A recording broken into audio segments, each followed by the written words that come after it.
पहुंचे हैं। दर्शक देख रहे हैं, इस वक्त की सबसे बड़ी खबर है कि मुख्यमंत्री डॉक्टर मोहन यादव आशुतोष तिवारी के साथ कलेक्ट्रेट पहुंचे हैं। उनके साथ बीजेपी प्रदेश अध्यक्ष हेमंत खंडेलवाल और प्रदेश प्रभारी महेंद्र सिंह और दर्शक देख रहे हैं कि नरोत्तम मिश्रा भी मौजूद है। इस वक्त ये तस्वीर दतिया कलेक्ट्रेट की है और इस वक्त मेरी मौजूदगी भी दतिया कलेक्ट्रेट में है। तमाम जो लोग हैं वो यहाँ पर नामांकन दाखिल करने के लिए पहुंचे हैं। कुछ ही समय का वक्त बचा है, महज 15 मिनट का वक्त है। 3 बजे तक नामांकन दाखिल होंगे। निर्दलीय प्रत्याशी भी मेरे साथ बातचीत करने के लिए क्या देख रहे हैं आपने जो है चुनावी मैदान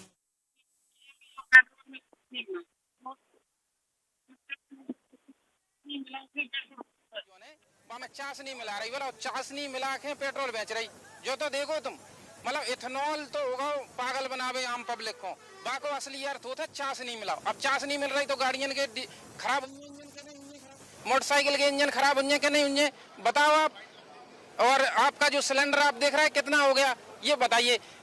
जिसने नई गाड़ी 2 व्हीलर 4 व्हीलर खरीदी है उनकी तो बाट लग गई। क्या बात है, गजब। चाशनी, हाँ चाशनी भाई साहब, चाशनी है। अच्छा जो बताओ, गन्ना से नहीं बन रहा हो इथेनॉल? तो गन्ना से इथेनॉल बना तो गन्ने से तो चाशनी बनत। भाई कह रहा है कहा, कह रहा है इथेनॉल, असल में वो चाशनी है। अब इंजन तो समझ नहीं पा रही। इथेनॉल अंग्रेजी में कह दे रहा है। हाँ अंग्रेजी में इथेनॉल कह रहा है, चाशनी हिंदी में बता दो चाशनी है। चाशनी शुद्ध मिला के सब हिंदुस्तान के आदमी सुन ले कि चाशनी है। बहुत चाशनी से सबकी बाट लगी जात।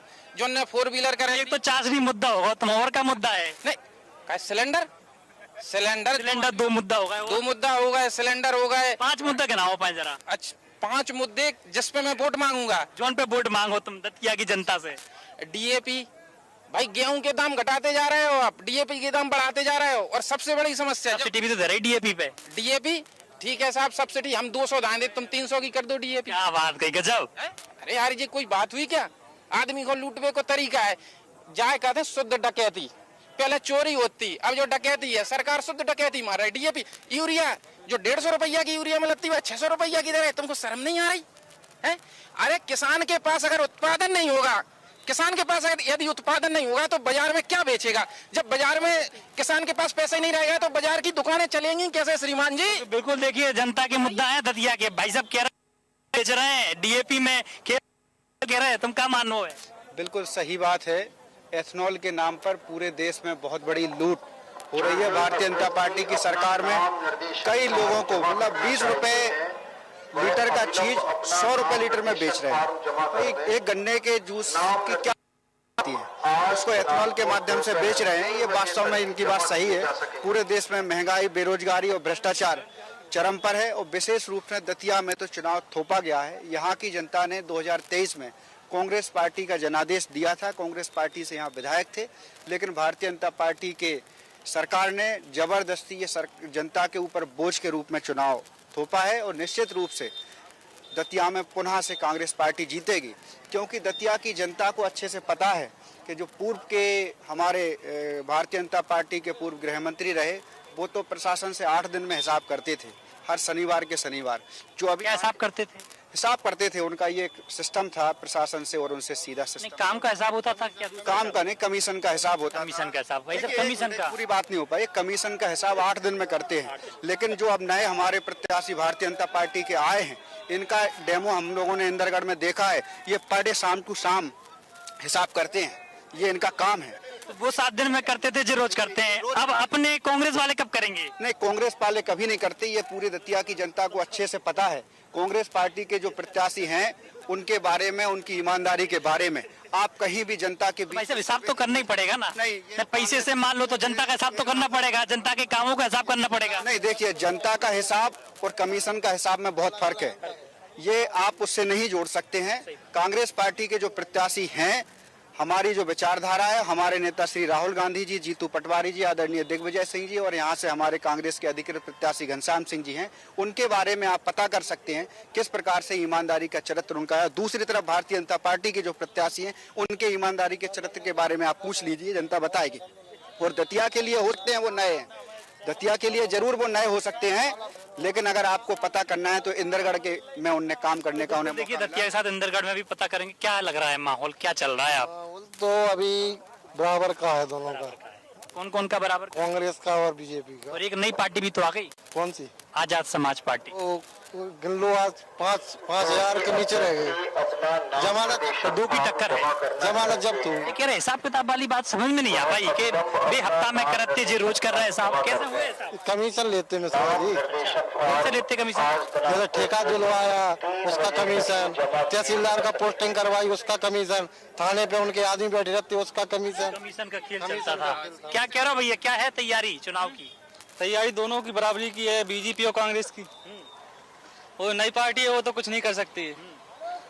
और क्या बीजेपी तो क्या है, वो आगे का सिस्टम तो आगे की सरकार तो जाने वाली है 28 में। कौन सी जाने वाली है? बीजेपी बीजेपी तो राज्य में भी केंद्र में भी है। वो 28 में जो चुनाव होगा विधानसभा का, उसमें तो जाएगी। भविष्यवाणी कर रहा हूँ। हाँ। भविष्य वक्ता बन गए। हाँ। दतिया की भविष्यवाणी करो, दतिया की भविष्यवाणी करो। दतिया में तो कांग्रेस की आएगी 28 में। अच्छा 28 में, और अभी भी कांग्रेस की आएगी। भाई साहब ने बड़ी भविष्यवाणी। दादा क्या कहोगे? क्या है? हम तो तुम्हारी साथ में। तो बताओ क्या है माहौल, माहौल बताओ आप। क्या समीकरण लग रहे हैं आपको कि तो तुम ही पत्रकार। हाँ तो पत्रकार होने के नाते बताओ ना कि मामला कैसा रहेगा? अभी जो है जो जिस पार्टी के आए, अभी मुख्यमंत्री महोदय आए थे तो समर्थन में आए थे। अभी बीच में अभी देख रहे थे कि कब उनका मिश्रा जी का टिकट कटा था, बड़ा आंदोलन हुआ था, पर कैसे भी मनाया गया। लेकिन अंतर की कोई बात नहीं जानता है, अंतर की बात को कोई नहीं जानता है क्या है। लेकिन सब अपनी टिकट कटने के बाद दतिया की जनता क्या सोच रही है, क्या है उनके मन में? एक तो भ्रांति है, ये कुछ अभी कह रहे थे कि हम तो दादा के पक्ष में है और हम जो है इनको तो जानते ही नहीं है। अब क्या माहौल है? आज 3 कैंडिडेट मैदान में हैं, तिकड़म चुनाव होने वाला है हमारे हिसाब से। आपको क्या लग रहा है? भाई त्रिकोणमत में है, तीनों जो है त्रिकोणमती है यहाँ पे, तो जो है अपने अपना सब दावेदारी कर रहे हैं, अपनी अपनी सब दावेदारी कर रहे हैं, जिसमें जो है अपना अपना मुद्दा उठाए। ये कोई भ्रष्टाचार, कांग्रेस के भ्रष्टाचारी का और अपना जो है महंगाई का और जो है वो हिसाब वाला जो है कि कमीशन वाला, तो इससे जनता त्रसित है, आमजन पीड़ित है। माने अब बड़े बड़े तो जो है वो समर्थन में है, और जो गरीब है, मजदूर वर्ग है, किसान वर्ग है, वो बिल्कुल पीड़ित है। बिल्कुल पीड़ित है। कई सारे मुद्दे हैं और भी लोगों से पूछेंगे। दादा क्या है चुनाव का माहौल, कैसा लग रहा माहौल चुनाव? हाँ, मैं खुद उम्मीदवार हूँ और राजनीतिक दलों को ये संदेश देने के लिए हुए हैं कि जो अपनी भाषा में जो परिवर्तन लाए। भाषा बहुत गंदी हो गई है राजनीति, गाली गलौज। और सीएम की कुर्सी का कम से कम सम्मान करना चाहिए। गालियां दी गई, सड़कों पर उतर गए, लाठी चार्ज हो रहा है। ये आप सत्ताधारी पार्टी को अच्छा नहीं लगता। अब क्या माहौल है? कहते हैं फॉर्म भर गए, आखिरी समय चल रहा है। अब वो तो सब 16 तारीख के बाद कुछ समझ में आएगा। चीजें थोड़ी सी लेट समझ में आएंगी। अलग अलग प्रतिक्रिया लोगों की हैं और भी लोगों के पास हम जाते जा रहे हैं, पूछते जाएंगे। यहाँ पर तमाम लोग खड़े हुए हैं क्योंकि आप मेरी घड़ी में देखेंगे 3:50 का लगभग समय हो गया। 7-8 मिनट का जो समय है वो और बचा है, तो उस समय अब देखना होगा क्या माहौल दतिया का माहौल है। हमारा कैंडिडेट का फॉर्म जमा हो चुका है। कैंडिडेट आपका? हमारी भगवा पार्टी से है संजना किन्नर, उनको हम दतिया से लड़ा रहे हैं और चुनाव लड़ेंगे भी और जीतेंगे। जी, मैं भगवा पार्टी का राष्ट्रीय कार्यकारी अध्यक्ष सुरेंद्र शुक्ला हूं। मैंने संजना सिंह जी को यहां पर प्रत्याशी बनाया है और फॉर्म दाखिल करने के लिए गई हैं। हमें ऐसे पता चली है, अभी जानकारी पता चली है कि यहाँ के जो मुद्दे क्या हैं आपके? जी, एजेंडा क्या है? देखिए हमारा मेन जो एजेंडा है तो भारत को शुद्ध सनातनी राष्ट्र घोषित करना है। और इस देश के अंदर से भाई जिस के तहत हमारे देश का विभाजन हुआ था 1947 में, उसका पूरी तरह से पालन कराना। सन 1947 के तो इनके भी कई सारे मुद्दे हैं। राज दंडोतिया साहब हैं, वरिष्ठ पत्रकार हैं ग्वालियर से। राज सर कैसे देख रहे हैं, क्या समीकरण दतिया के? समीकरण दतिया का कुछ नहीं कह सकते। मरमा पीताम्बरा माई है और तारा माई है, इनकी कृपा से इस बार भयंकर बदलाव आ रहा है। ये बात अलग है कि बीजेपी कह रही है, अभी मुख्यमंत्री ने कहा कि हम 40 से 50 हजार वोट दे रहे हैं, और जो जीतू पटवारी कह रहे हैं कि 25 हजार वोट से जीत रहे हैं। मगर जो तीसरा समीकरण जो दामोदर के रूप में है, वो भी बदलाव के लिए बहुत ज्यादा उत्सुक है। और ये थर्ड जेंडर भी आ गया है एक, तो ये समीकरण क्या बदलेगा ये नहीं कह सकते। मगर इस बार दतिया इतिहास रचने जा रहा है, ये बात तय है। और दतिया में जिस तरह से नरोत्तम मिश्रा को खाट से ठाठ में मिलाया गया है, ये बीजेपी के लिए बहुत बड़ा घातक होगा। पर आपने देखा है कि उपचुनाव में बीजेपी को नुकसान होगा, बीजेपी को 100% नुकसान। अगर नरोत्तम को मिलता टिकट तो जीतने की उम्मीद थी, हालांकि लेकिन इंटेलिजेंस के सर्वे का सर्वे, एचएम का सर्वे जो आए उनमें रिपोर्ट ठीक नहीं थी।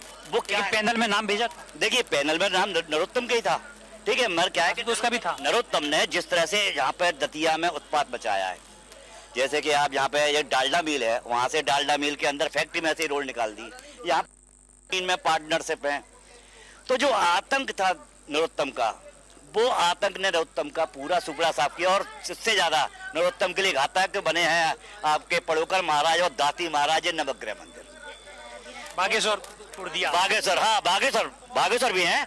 तो इस आपके चैनल के माध्यम क्या घटनाक्रम था बागेश्वर वाला? वो बागेश्वर वाला जब पर्ची में बागेश्वर महाराज पर्ची निकाल रहे हैं, वो खुद की पर्ची नहीं निकाल पाए। और सबसे ज्यादा आपके चैनल के माध्यम से बता दूं कि ये जो त्रिकालदर्शी बाबा महाराजा हैं, इनसे सतर्क रहें, क्योंकि जिस तरह में बुलाया है वो सबको मिला देंगे और ये अपनी जेब भरने वाले हैं। रावण ने भी नवग्रह का मंदिर बनाया था और भस्म हो गए थे, वो नहीं बना पाए, लेकिन नरोत्तम जी ने बना दिया। ये जीता जागता, ये कलयुग का है। और ये 2026 जो जुलाई है ना, उसका जीता जागता उदाहरण है। और आज 13 तारीख, ये समझ लो कि दतिया में एक नया इतिहास रच रही है।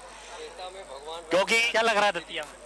दतिया में बदलाव तो होगा, जिस तरीके से चाहे कांग्रेस हो चाहे बीजेपी हो, सभी से जनता जो है त्रस्त है। वो विकल्प देख रही है, अगर कोई मजबूत विकल्प अगर जनता को मिलता है तो निश्चित है कि बदलाव होगा। जनता दोनों ही पार्टियों से त्रस्त है। अभी अग्नि परीक्षा दोनों की भी है कि सीट को वापस लाना है। 23 के पहले बीजेपी की थी तो बीजेपी को वापस लाना चाहती है, और 23 के बाद कांग्रेस की तो कांग्रेस भी वापस लाना चाहती है। बिल्कुल, जिस तरीके से लंबे समय से जो है बीजेपी है वो क्या दूर है सत्ता से, कांग्रेस अभी सत्ता में थी। अब दोनों के लिए एक अग्नि परीक्षा है, और इस समय दोनों से ही जो जनता, जितना हमने देखा है जाकर के क्षेत्र में, तो जनता दोनों ही पार्टियों से त्रस्त है। अब वो एक अच्छा विकल्प देखना चाहती है। अभी किन्नर समाज का अगर प्रत्याशी मजबूती के साथ में अगर खड़ा होता है तो उसको अच्छा समर्थन मिल सकता है। और बाकी के बीजेपी कांग्रेस में से देखो कौन आता है, लेकिन जनता दोनों ही से ही त्रस्त है।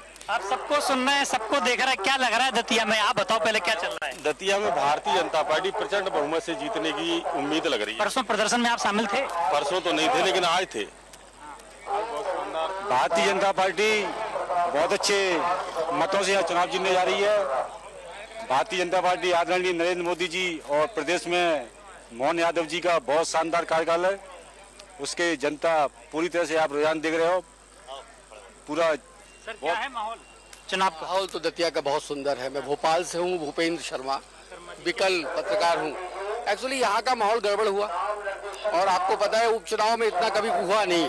तो मोहन जी के लिए बड़ा महत्वपूर्ण है और खंडेलवाल जी के लिए महत्वपूर्ण है, क्योंकि दोनों ही के बीच में उपचुनाव है ये, इसलिए ये चुनाव अपने आप में एक अजूबा और बड़ा रोचक है। रोकना चाहूंगा, पराग ऐलान हो रहा है कि 5 मिनट का समय शेष रह गया।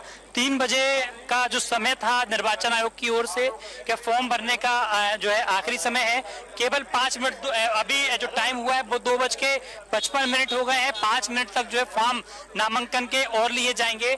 बीजेपी की ओर से फॉर्म भर दिया गया, कांग्रेस की ओर से नामांकन दाखिल कर दिया गया, और एक नई पार्टी के तौर पर आजाद समाज पार्टी ने भी नामांकन दाखिल किया है। इसके अलावा कई सारी जो क्षेत्र की पार्टियां हैं और अलग अलग जो निर्दलीय प्रत्याशी हैं उनकी ओर से जो है फॉर्म भर दिया गया है। लगातार अनाउंसमेंट हो रहा है, तमाम जो लीडर्स हैं वो यहाँ पर पहुंचे थे, फॉर्म भरा था। अब जो लोग हैं उनके समर्थक हैं साथ में आए थे, दतिया के जो लोग हैं वो साथ में। क्या माहौल सर किसके संबंध में? दतिया के चुनाव के संबंध में? चुनाव के संबंध में मतलब क्लियर बोलिए थोड़ा। क्या माहौल है दतिया में, क्या चल रहा है इस समय? चुनाव के समीकरण क्या? फार्म भरे जा रहे हैं, फार्म भरे जा रहे हैं सामने, बस 5-10 मिनट रह गए फार्म भरने के लिए। यही माहौल चल रहा है, विधानसभा यही प्रक्रिया चल रही है निर्वाचन की।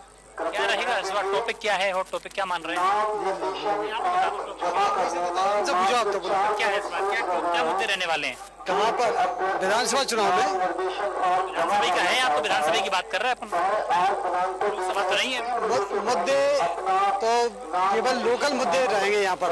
जैसे कि लोकल मुद्दे जो भी जो समस्याएं रहती हैं, जैसे रोजगार का समस्या है, महंगाई का भी समस्या है, इन्हीं बिंदुओं पर निर्वाचन होगा। और पार्टी की नीतियों पर व्यक्ति वोट देता है, उसी पर सारे कैंडिडेट हैं, निर्दलीय भी हैं सर, बीजेपी ने भी उतारा, कांग्रेस ने भी उतारा, आजाद समाज पार्टी ने भी उतारा। हाँ, सभी लोगों ने उतारा है, ये बात सही है। अब अपना अपना भाग्य सभी आजमा रहे हैं, सभी अपना भाग्य आजमाइश कर रहे हैं। और अब से 2 मिनट का समय और बचा है, लगातार जो है ऐलान यहाँ पर किया जा रहा है। 2 मिनट का समय अब शेष रह गया। यहाँ पर जो तमाम अधिकारी थे निर्वाचन आयोग के, सुरक्षा व्यवस्था जो की गई थी, अब देखिए क्योंकि समय पूरा हो गया तो जो है अधिकारी यहाँ से जो है जाने लगे, क्योंकि माहौल अब शांत हो गया। जिन जिन प्रत्याशियों को अपना फॉर्म भरना था उन प्रत्याशियों की ओर से फॉर्म भर दिया गया। बीजेपी की ओर से आशुतोष तिवारी ने भरा है, उनके साथ मुख्यमंत्री डॉक्टर मोहन यादव, बीजेपी प्रदेश प्रभारी महेंद्र सिंह, प्रदेश अध्यक्ष हेमंत खंडेलवाल और नरोत्तम मिश्रा पहुंचे थे। इसके अलावा कांग्रेस से घनश्याम सिंह ने नामांकन अपना दाखिल किया है, उनके साथ जीतू पटवारी और उमंग सिंगार से तमाम बड़े कांग्रेस के लीडर्स हैं वो पहुंचे थे। तो कह सकते हैं कि मुकाबला जो है तिकड़म यहाँ पर देखा जा सकता है, क्योंकि नई पार्टी के तौर पर आजाद समाज पार्टी और दामोदर यादव भी चुनावी मैदान में है। घनश्याम सिंह और दामोदर का मुकाबला पहले सेवड़ा से भी 2023 के विधानसभा चुनाव में हो चुका है, लेकिन अब जो है एक बार फिर 2026 के जो उपचुनाव हैं उनमें फिर एक बार वो मुकाबला दोहराता हुआ नजर आएगा। पेश की थी नरोत्तम मिश्रा के समर्थकों ने, और अब जो तस्वीर हम नामांकन के दौरान की देख रहे हैं, ये तस्वीर बता रही है कि सब कुछ शांत हो गया है। यानी कि नरोत्तम मिश्रा को भी ये समझा दिया गया है कि अगर इस तरीके से तस्वीर आपके समर्थकों की तरफ से पेश की जाएगी तो इसमें नुकसान उनका ही होगा, किसी और का होने वाला नहीं है। और शायद यही वजह है कि ये तस्वीर अब एकजुटता की भी नजर आ रही है नामांकन के दौरान, जिसमें नरोत्तम मिश्रा हैं, सीएम मोहन यादव तो हैं ही, हेमंत खंडेलवाल का भी आप जिक्र कर रहे हैं चेतन।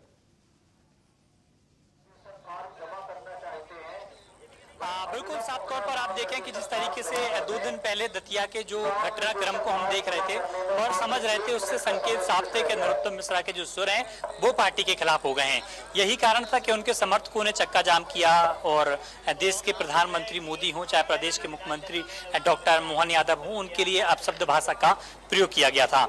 लेकिन पार्टी की ओर से जो है जगदीश देवड़ा को यहाँ पर संकट मोचक के तौर पर कल भेजा गया। उनके साथ तमाम लीडर प्रदेश से और पहुंचे थे, हेमंत खंडेलवाल भी पहुंचे, प्रदेश प्रभारी महेंद्र सिंह भी पहुंचे थे। कार्यकर्ताओं से बैठक ली और बैठक के बाद आज संदेश देने की कोशिश की गई। कुछ ही देर पहले हमने हेमंत खंडेलवाल से बातचीत की, उनकी ओर से कहा गया कि अब सब कुछ ऑल इज वेल, यानी कि पार्टी में सब कुछ ठीक है। हालांकि ऑन रिकॉर्ड उन्हें ऑफ रिकॉर्ड इस बात का भी जिक्र किया कि थोड़ी सी चीजों में कमियां हैं, उन चीजों की कमियों को जल्द पूरा कर लिया जाएगा और बीजेपी चुनाव अच्छी वोटों से जीत रही है, उनकी ओर से दावा किया गया था। क्योंकि 2023 के पहले 2008 से 23 तक यहाँ पर बीजेपी का जो है एक तरफा राज दतिया में रहा, लेकिन 23 में नरोत्तम की हार के बाद राजन भारती के खाते में, यानी कि कांग्रेस के खाते में ये सीट चली गई थी। तो ऐसे में बीजेपी के सामने भी अग्नि परीक्षा है और कांग्रेस के सामने भी अग्नि परीक्षा है कि अपनी बची हुई सीट को कैसे बचाया जा सकता है। हालांकि कांग्रेस की एक गलती यहाँ पर यह हुई है कि जब हमने देखा कि राज्यसभा का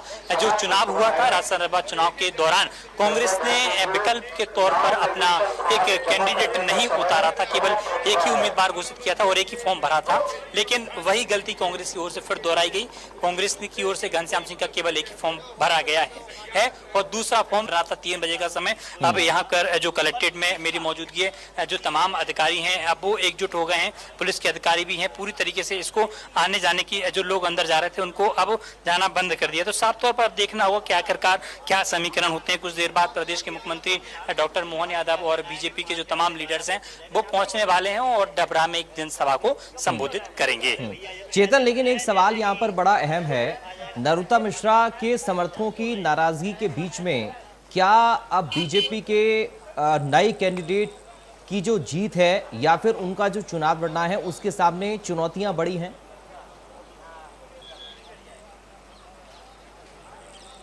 देखिए, राजनीतिक पार्टियों के अपने दावे हैं, लेकिन इंडिया न्यूज की टीम सुबह से ग्राउंड जीरो पर पहुंची है, तो स्थितियां यहाँ पर डगमडोल दिखाई दे रही है और मुकाबला तिकड़म हुआ जो है दिखाई देता है। क्योंकि जिस तरीके से कहें, घनश्याम सिंह स्थानीय नेता है, पहले भी जो दतिया से विधायक रह चुके हैं, सियोड़ा से भी वो विधायक रहे हैं और वापस से फिर कांग्रेस ने एक बार उन पर जो है भरोसा जताया है और चुनावी मैदान में उतारा है। लेकिन यहाँ पर बात की जाए कि आशुतोष तिवारी को बीजेपी की ओर से उतारा गया। 2008 के चुनाव में नरोत्तम मिश्रा को डबरा से भेजा गया था, यानी कि बाहरी कैंडिडेट के तौर पर नरोत्तम मिश्रा थे। और अब जो है आशुतोष तिवारी भी हालांकि निवासी दतिया जिले के हैं, लेकिन पड़ोसी विधानसभा सियोड़ा के वो रहने वाले हैं। तो ऐसे में जनता के मन में मुद्दा है कि क्या बीजेपी को स्थानीय कैंडिडेट नहीं मिला, क्या बीजेपी 15 सालों में दतिया विधानसभा में कोई भी अपना ऐसा चेहरा तैयार नहीं कर पाई जिसको विधानसभा चुनाव में उतारा जा सके। दामोदर यादव भी जो है सेवड़ा से आते हैं, तो वो भी सवाल है। लेकिन कांग्रेस के पास जो प्रत्याशी है वो स्थानीय प्रत्याशी है, लेकिन अंदर खाने में जो जनता के मन में तमाम जो बातें चल रही हैं, उस बात का, उस समीकरण को एक बात चीज निकलकर जरूर सामने आई है कि राजेंद्र भारती जो है वो कांग्रेस को माफ कीजिएगा, बीजेपी को, आशुतोष तिवारी को समर्थन उनके साथ कर सकते हैं। अवधेश नायक भी जो है कांग्रेस से नाराज हैं, कुछ समय बाद वो अपनी वापसी जो है बीजेपी में यानी कि घर वापसी कर सकते हैं। ये भी चर्चा चली कि अवधेश नायक भी अब जो है कांग्रेस से रूठ गए हैं। जीतू पटवारी और दिग्विजय सिंह सुबह राजेंद्र भारती के घर भी पहुंचे थे, और ऐसे में नरोत्तम मिश्रा और आशुतोष तिवारी को एक दूसरे का विरोधी कहा जाता है। एक बार ये भी हुआ था कि एक जिलाध्यक्ष बनना था, लेकिन नरोत्तम मिश्रा ने भी अपनी ताकत लगाई और आशुतोष तिवारी ने भी अपनी ताकत लगाई, लेकिन आशुतोष तिवारी उसमें सफल हुए और नरोत्तम मिश्रा फेल हो गए थे। तो एक उदाहरण पुराना वो भी है कि ऐसे में तो यानी कि नरोत्तम मिश्रा जो है घनश्याम सिंह को समर्थन करना चाहते हैं, अंदर की खबरें आ रही है, और राजेंद्र भारती जो है आशुतोष तिवारी को समर्थन करना चाहते हैं। अंदर की ये चीजें जनता के मन में से हमने निकाली है, जनता की नब्ज टटोली है, और उन चीजों में से ये अभी तक जो है निचोड़ निकल कर आया है। लेकिन मतदान में क्या होना है, 30 तारीख को जनता की दतिया ईवीएम में कैद करेगी, और 3 तारीख को जो ईवीएम का पिटारा है, किस नेता का राजनीतिक भविष्य चमकता है, वो 3 तारीख को पिटारा खुलता हुआ नजर आएगा। लेकिन चेतन, अब ये जो क्रॉस समीकरण आप बता रहे हैं, इन सब के बीच में जनता के सामने तो पशुपेश की स्थिति है। अब वो अपना कैंडिडेट चुने तो फिर किसको चुने, और जिसको चुनते हैं फिर वो डिस्क्वालीफाई भी हो जाते हैं। इस तरह की चीज़ें भी पहले हो चुकी हैं राजेंद्र भारती के साथ में।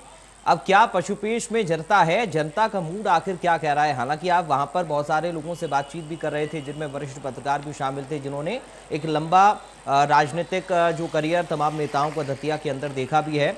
लेकिन फिलहाल जनता का मूड क्या कह रहा है चेतन? बिल्कुल, देखिए साफ तौर पर कहें मैं आपको 2-3 चीजें और स्पष्ट करूं आशुतोष तिवारी और घनश्याम सिंह के बारे में कि आशुतोष तिवारी बीजेपी के संगठन मंत्री भी रहे हैं जब आरएसएस का मध्य प्रदेश में प्रचलन था, और आरएसएस संगठन के तौर पर संगठन मंत्री जो प्रदेश का संगठन मंत्री होता है, उसी हिसाब से सभी इलाकों के, जिलों के भी संगठन मंत्री पहले बनाती थी। तो आशुतोष तिवारी भोपाल संभाग के संगठन मंत्री रहे हैं और ग्वालियर चंबल संभाग के भी संगठन मंत्री रहे हैं। तो संगठन की पकड़ उनमें बेहद अच्छी है कि कार्यकर्ताओं को एकजुट कैसे करना है, विधानसभा का चुनाव कैसे लड़ना है, लोकसभा का चुनाव कैसे लड़ना है, जनपद का चुनाव कैसे लड़ना है, पार्षदी का चुनाव कैसे लड़ना है। तो हालांकि अनुभव अच्छा है, लेकिन राजनीतिक तौर पर देखें मैदान में वो पहली बार उतरे और चुनाव लड़ेंगे। वहीं घनश्याम सिंह की हम बात करें, घनश्याम सिंह को साइलेंट किलर के तौर पर जाना जाता है। यहाँ के घनश्याम सिंह राजा रहे, दतिया के राजा घनश्याम सिंह थे, घनश्याम सिंह के फादर जो है दतिया के राजा रहे हैं। तो ऐसे में राजा रड़वाड़जी का जो प्रचलन था, घनश्याम सिंह साइलेंट वोटर के तौर पर माने जाते हैं। जब सेवड़ा का विधानसभा का चुनाव था उस दौरान भी घनश्याम सिंह को टिकट कांग्रेस की ओर से दिया गया था, लेकिन दामोदर यादव की ओर से बगावत की गई थी और बगावत के साथ वो आजाद समाज पार्टी से चुनावी मैदान में थे। यही कारण था कि 2500 वोटों से महज घनश्याम सिंह हार गए थे। लेकिन अब कांग्रेस की ओर से दतिया में जो उन पर दाव लगाया गया एन वक्त पर, तो ऐसे में साइलेंट वोटर के तौर पर उन्हें भी कहा जा सकता। तो निश्चित ही दोनों ही जो राजनेता हैं वो अपनी अपनी जगह अलग अलग चीजों में महारत हासिल उनने कर रखी है। लेकिन आखिरकार जनता का मूड है, जनता का मूड कब होता है, चुनाव के अंतिम समय ही तय होता है, क्योंकि मुंह जुबानी बातें कुछ और होती हैं, लेकिन जब वोट डालने की जाती है उस समय मन में कुछ अलग चीजें होती हैं। हमने राजेंद्र भारती के भी पक्ष में बात सुनी, हमने नरोत्तम मिश्रा के पक्ष में भी बात सुनी और उनके विरोध में भी जो है दतिया की जनता को सुना, घनश्याम सिंह के पक्ष में भी सुनी और विरोध में भी। यानी कि तमाम जो लोग हैं सबकी अपनी अपनी ओपिनियन है सभी राजनीतिक दलों को लेकर। लेकिन अब देखना होगा कि आखिरकार आखिरकार जनता के मन में क्या है 30 तारीख को ही तय हो पाएगा कि आखिरकार जनता किसके नाम पर मोहर लगाती है कि वास्तव में दतिया से जो, क्योंकि एक चीज हम देखें कि नरोत्तम मिश्रा का जो विरोध हो रहा था, कुछ लोग ऐसे हैं जो उनके विरोधी थे, वो अब बीजेपी के समर्थन में आ गए हैं और आशुतोष तिवारी को समर्थन कर रहे हैं,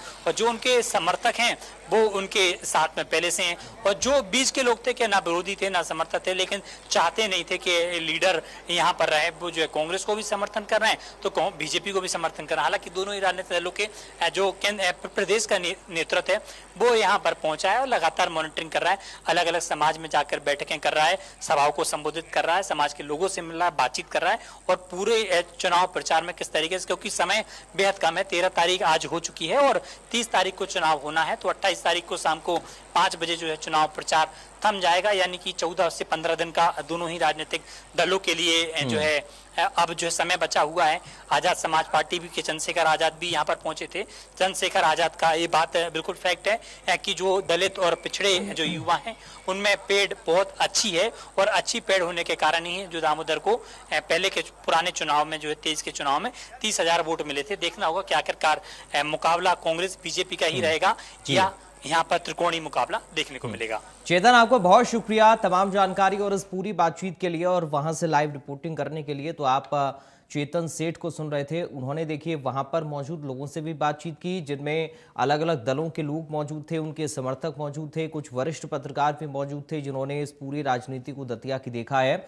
और ये तस्वीरें भी आप देखिए जरा, ये तस्वीरें हैं आशुतोष तिवारी के नामांकन की, जब वो अपना पर्चा भरकर दाखिल कर रहे हैं और उनके साथ में प्रदेश के मुख्यमंत्री डॉक्टर मोहन यादव की मौजूदगी है। नरोत्तम मिश्रा भी इस दौरान मौजूद हैं और आपने इससे पहले भी तस्वीर देखी कैसे नरोत्तम मिश्रा के समर्थकों ने एक बड़ा बवाल काटा, हंगामा किया, और उसके बाद हालांकि नरोत्तम मिश्रा की तरफ से सार्वजनिक तौर पर अपने समर्थकों को समझाया भी गया था, लेकिन फिर भी तमाम चीज़ें बहुत बिगड़ती हुई नजर आई। मगर अब ये तस्वीर क्या कह रही है, ये बड़ा सवाल है। और आशुतोष तिवारी भारतीय जनता पार्टी की तरफ से अब कैंडिडेट के तौर पर अपना नामांकन दाखिल कर चुके हैं। फैसला जनता के हाथ में है। कांग्रेस पार्टी और बीजेपी के बीच में तो मुकाबला है ही, कुछ और दल भी अपना नामांकन दाखिल उन्होंने किया जिनसे चेतन ने बातचीत भी की है। हालांकि सबके अपने अपने मुद्दे हैं और सबके अपने अपने दावे भी हैं, लेकिन दतिया की जनता क्या चाहती है, दतिया की जनता के मन में आखिर क्या है, ये तो इस चुनाव का रिजल्ट ही बताएगा।